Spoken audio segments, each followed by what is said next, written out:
ile ambayo tulikuwa tunaita Linda Mama, sasa ni Linda Jamii.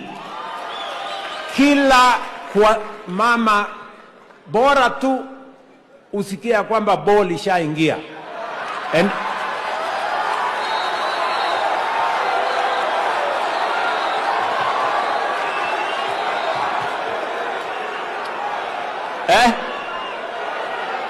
Kuanzia hapo,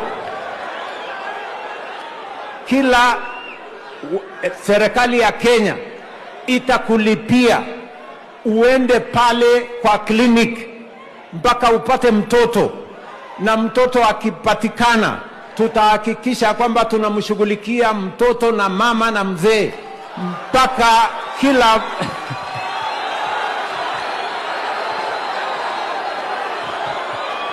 ndio. Na hiyo kazi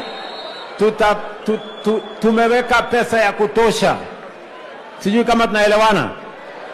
Kwanza zamani ilikuwa ukienda hospitali kupata mtoto ilikuwa imewekwa budget ya shilingi 4,000.